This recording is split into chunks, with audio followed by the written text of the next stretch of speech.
बोले शंकर भगवान की जय, बोले ठाकुर जी महाराज की जय। आपने कई बार देखा है भगवान के प्रतीक लोग आस्था कम रखते हैं। क्यों नहीं मानते भगवान को? मैं कई बार निकल के जाता हूँ रास्ते में ही, तो लोग हंसी उड़ाते हैं सनातन धर्म की, जैसे अपना भगवा कलर है, क्योंकि जबकि जो हमारी पुरानी संस्कृति, हमारा पहनावा धोती कुर्ता है, तब भी लोग हंसी उड़ाते हैं। आपने कई बार देखा कोई धोती कुर्ता पहन ले तो उसका, अरे भाई ये क्या पहनावा पहन लिया आपने, पता नहीं क्या समझते हैं लोग। गाड़ी में बैठ जाएं तो पता नहीं क्या समझेंगे। नाना प्रकार से भगवान के प्रति आस्था रखते ही नहीं हैं। क्यों? क्योंकि अभी परमात्मा की कृपा है उनके ऊपर, अच्छा धन कमा रहे हैं, अच्छा पैसा कमा रहे हैं, अच्छा घर बार है, इसलिए भगवान को याद नहीं कर रहे। और जब कोई प्रकार का घाटा हो जाए या फिर कोई परेशानी आ जाए तो भगवान को याद करेंगे। अच्छा कर रहे हैं तो मैं कर रहा हूँ, गलत हो गया तो भगवान कर रहा है, भगवान को दोष लगा दिया। क्यों? इसलिए भगवान के ऊपर हमें आस्था रखनी चाहिए हर प्रकार से, चाहे दुख हो या सुख हो। पांडवों की माता कुंती, उसने जन्म से लेकर के और लास्ट तक दुख ही दुख पाया, कभी सुख नहीं पाया।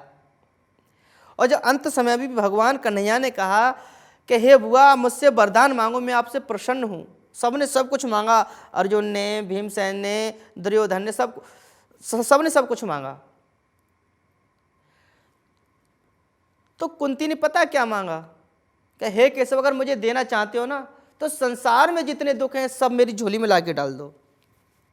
और हम सुख मांगते हैं, अगर हम सुखी रहेंगे तो भगवान को कभी याद नहीं कर पाएंगे। अगर थोड़ा थोड़ा दुख आता रहेगा ना तो परमपिता परमात्मा को हम हमेशा याद करते रहेंगे और मन में उनके प्रति आस्था बनी रहेगी। मैंने देखे बड़े बड़े सेठ भंडारे चलवाते हैं वृंदावन में आकर के, और वहीं भी चलवा रहे हैं, आश्रम खुलवा रहे हैं, आश्रम में दान कर रहे हैं, गौ सेवा में दान कर रहे हैं, नाना प्रकार से। और हम पे थोड़ा सा धन क्या हो गया, थोड़े से पैसे वाले क्या हो गए, हम परमात्मा को ही भूल गए, हम भक्ति को ही भूल गए। अगर हमें भगवान के प्रति अगर हमें आगे बढ़ना है, चाहे धन में, चाहे नौकरी में, किसी भी प्रकार से, तो हमें परमपिता परमात्मा की भक्ति उसी प्रकार धीरे धीरे बढ़ानी होगी। तो परमात्मा हमें, जब हम परमात्मा की भक्ति को बढ़ाएंगे तो परमात्मा हमारी हर चीज़ को बढ़ाएगा, नौकरी को, पैसे को, धन को, हर चीज़ को। क्यों? परमात्मा कहते हैं, क्या कहते हैं, अगर आप एक बार मेरे द्वार पर आओगे, मेरे दरवाजे पर एक बार आओगे, अगर आपने मेरे नाम का अपने घर से ही एक डंग रख दिया तो मैं आपकी तरफ एक बार नहीं 7 बार आऊँगा, बार बार आऊँगा। इसलिए तुम एक बार भगवान के द्वारे पर जाओ, भगवान तुम्हारे द्वारे बार बार आएंगे और तुम्हारा कल्याण करेंगे। प्रेम से बोलेंगे जय श्री कृष्ण।